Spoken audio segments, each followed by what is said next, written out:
ए फुलमाया चिया लिएर आज चिया लिएर चिया खानु मन लाग्यो लिएर आइहाल्यो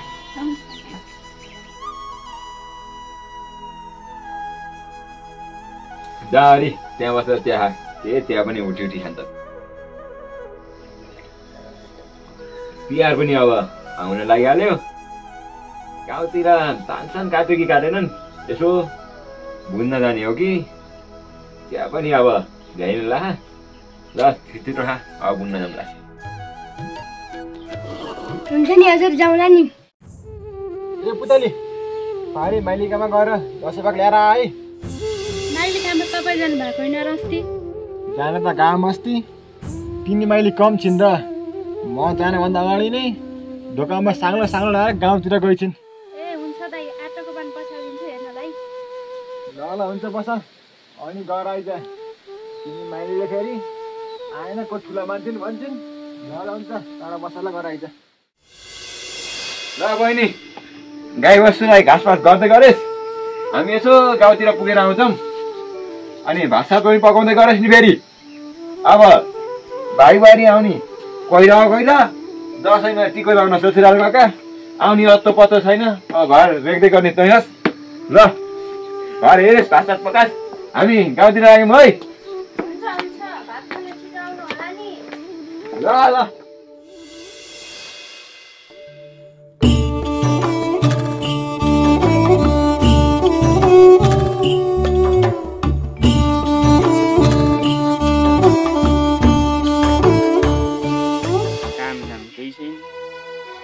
दसैँ पनि भ्याइयो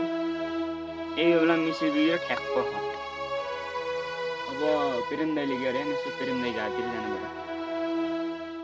हेर त माइली तिहार पनि नजिक आइसक्यो रोटी सटी पनि हालेको छैन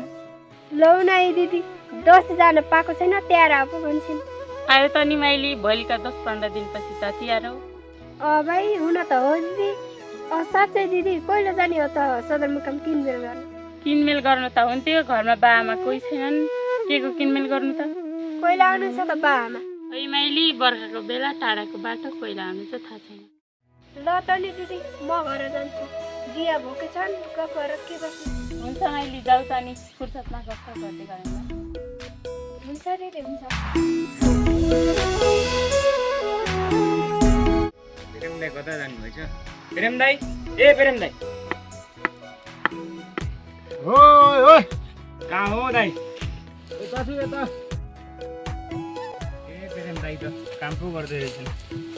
ए रामै पो रहेछ के हुन्छ काम नगरेर अलिअलि अलि काम त गर्नु पर्यो नि अब बसेरै कुरा गर अनि रामे तिम्रो दसैँ कस्तो भयो नि खै कस्तो भनौँ दाइ गरिबका आएर कस्तो हुन्थ्यो र त्यस्तै भयो हुन त हो क्या रे हामी जस्तो गरिबकामा के दसैँ राम्रो हुन्थ्यो र त्यही अलिकति मुखिया बागाबाट ऋण लिएको त्यसैले दसैँ त टर्यो तिहार फेरि तिहार नि मुखिया बागाबाट कति ऋण लिएका हो र दाइ मेरो त पहिलाको ऋण दिन बाँकी छ अहिले त ल्याइन हो त्यो नि हो र त्यही 2 पैसा धेरै त कहाँ तिर्न सकिन्छ र पहिलाको तिर्ने बाँकी छ हामी गरिबको जिन्दगी पनि ऋण तिर्दा तिर्दा जाने भयो त दाइ भाइ गरिबको कोखबाट जन्म लिएपछि यस्तै हो मिहिनेत धेरै फल थोरै पाइन्छ यो भोको पेटलाई गुजारा गर्नै पर्यो क्यार नि त त्यही त नि दाइ यी बिस्टरले हामीलाई हेपेर है हामी तल परियो केही बोल्नै हुन्न मारिहाल्छ क्यार जस्तो नि भोग्न परिहाल्यो अनि दाइ तपाईँको माया पिरती कहाँसम्म पुग्यो त नि यार रामे पनि जिस्काउँछ लौ त नि दाइ लागे म त लौ लौ जा ल पनि यहाँ काम गर्न पर्यो